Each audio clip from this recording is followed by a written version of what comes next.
Can you please tell me what a woman's body has to do with selling beer? Look at this wild. We like pretty women. Wow. Pretty women sell good products. Ugly women sell tennis rackets. It's time beer made it up to women. This video is sponsored by Squarespace. Design an amazing website today. 3,000 years ago, men were living horrible lives, and then one day, beer turned up. Yes, beer was invented, and boy did that push the world forward. Man started traveling to other countries so he could drink beer with different people. Man invented sports so he had something to watch while he drank beer. Man even had competitions to see who could drink beer the quickest. Fine times indeed. The invention of beer was also a huge factor in the human population explosion, because for the first time, ugly ones had a shot too. Yes, with every beer, an ugger had a bigger chance of becoming the mother of your children. Then man invented television so we could enjoy seeing how good your life would be if you drank all different types of beer. And it wasn't just the beer companies that realized that people like to see things they like in ads. Soft drinks, food, car companies, everyone got in on the act. Al McPherson's first job was walking up the beach drinking a tab. Many a young Australian felt their pants tightening and their thirst for tab growing every time that ad came on. And that ad was marketed to women to show that they could look like Al if they only drank tab. Coke had everyone bouncing around in bubbles, and men were constantly losing their pants. Pants, please. One day, you're gonna get caught. Oh, he's probably gay. And women were setting their break time so they could watch the construction workers take their tops off. Everyone knew the best way to sell things was to sex it up a bit. See you tomorrow. Hell, even Australia was still trying to sell itself to the world using beautiful bodies up to about 5 minutes ago. So where the bloody hell are you? And beer. Well, with all the money beer was making, they had some of the most inventive marketing campaigns. He's Spuds McKenzie, one party-loving, happening dude. Australia's most popular beer campaign ran for about 40 bloody years. And to be fair, it was probably Australia's most successful advertising campaign of all time. A hard-earned thirst needs a big cold beer. Those beer ads celebrated the hard work of men. Fancy that. Imagine a time when working class men were celebrated. Well, we can't have that these days, can we? Yes, Victorian Bitter, or as it's lovingly called in the Golden Country, VB, mate. Victoria Bitter.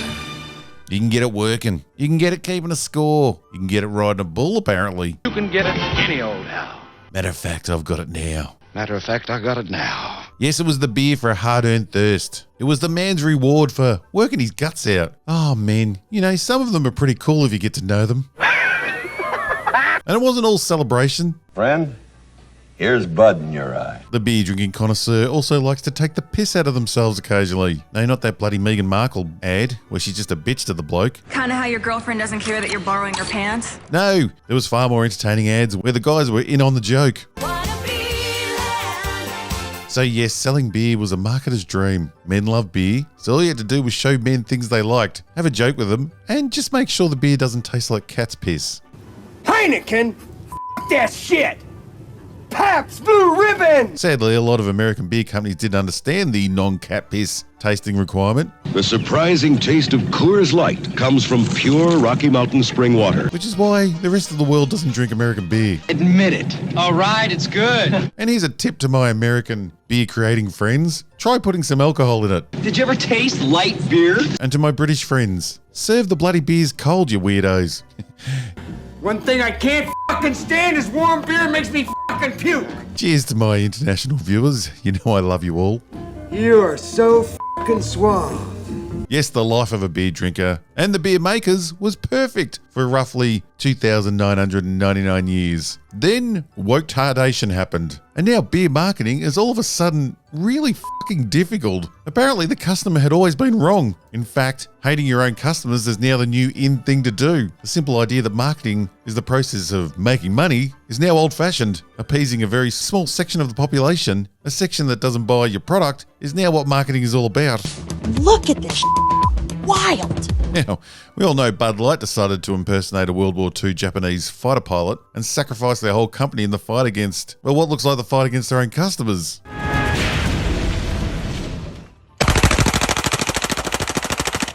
I thought the fact that their beer tasted like the company was trying to poison everyone would have put people off, but no, it was the choice of their new spokesperson. Spuds McKenzie, the posh pooch of pop culture. Bud Light had been kind of a brand of fratty, kind of out of touch humor. Yes, nothing like hiring a marketing person who seems to dislike your global image, so decides to accelerate your demise by pulling the plug early on your somewhat healthy company. Yes. Bud Light are now apparently giving away beer in the hope of surviving. Good luck with rebuilding that image. Maybe Bud Light should get Elle McPherson. She still looks alright. Maybe they could get her back in that bikini and on that beach. But before Bud Light face planted, Miller Lite gave it a go earlier this year. Like beer from Miller. Everything you always wanted in a beer, and less. Wow, they're having a good time in there. What's with all the light brands in the US? We have a name for people who drink light beer in Australia, but it's a word I'm not allowed to use on here anymore. Yes, the geniuses at Miller decided that anyone who liked a good-looking woman was shit. Apparently having fun was shit. And when it came down to it, most of their customers were shit. Look at this Clean up not just their industry's for all this and good bad push out that good really good more out. Send any you got to good too. Here's to women. Amazing.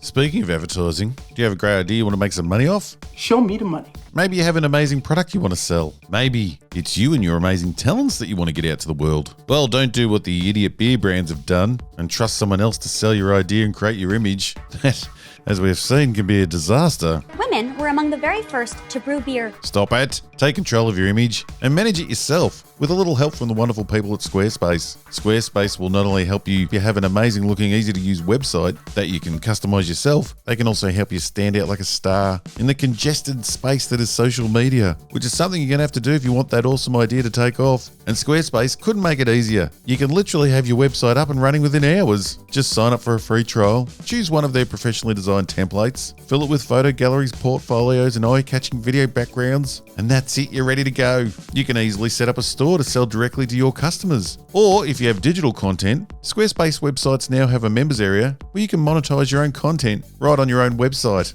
Show me the money!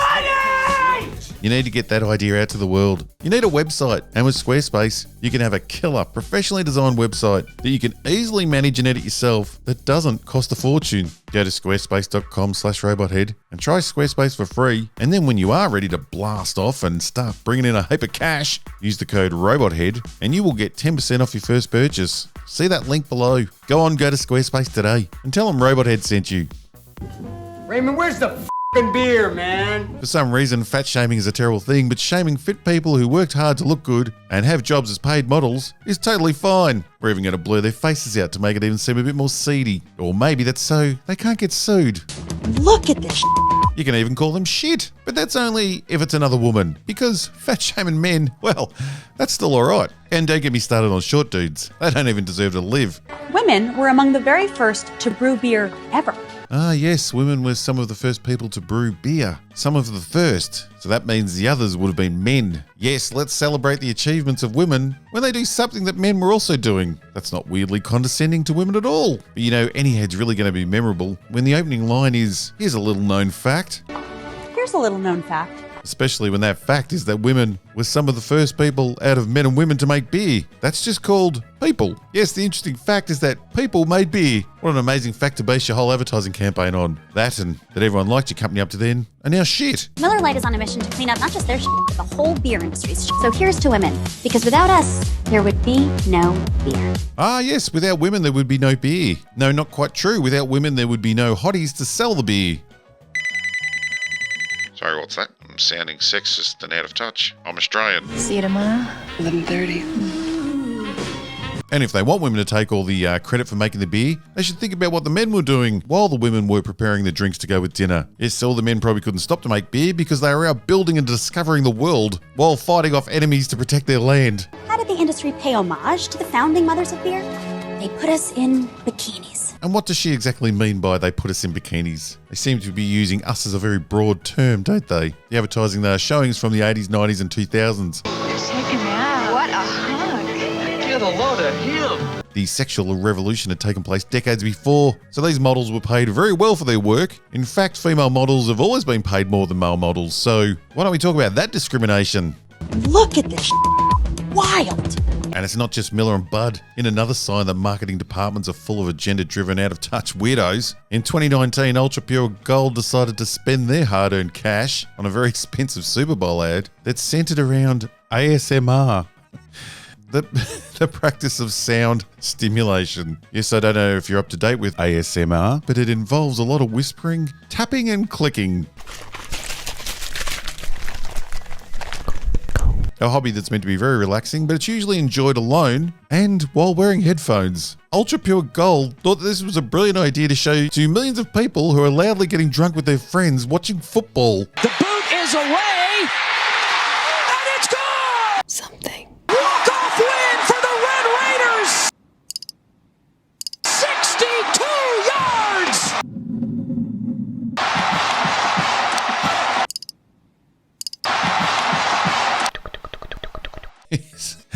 Who's taken bets that Ultra Pure Gold didn't sell one extra case of beer with that ad? I'd be surprised if anyone even understood what it was on the day. But the weird thing with the Miller Lite ad is that most beer brands moved on from the Bikini Girls years ago. So how desperate were they to find something to whinge about?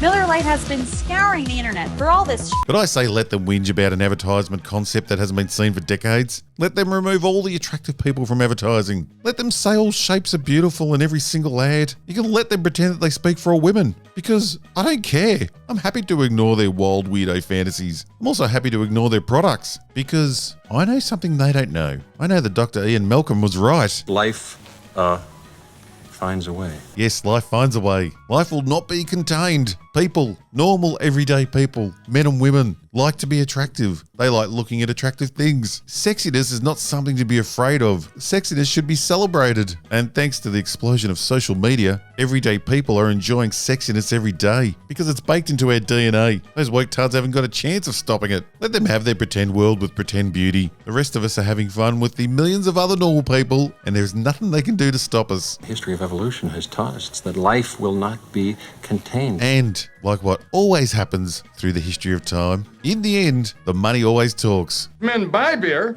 advertisers have to cater to what we want. And, hold on to your corncob pipe, we like pretty women. I had a really clear job to do when I took over Bud Light. And if we do not attract young drinkers to come and drink this brand, there will be no future for Bud Light. U.S. retail sales of Bud Light fell roughly 21% amid the controversy. There will be no future for Bud Light. Here's to women.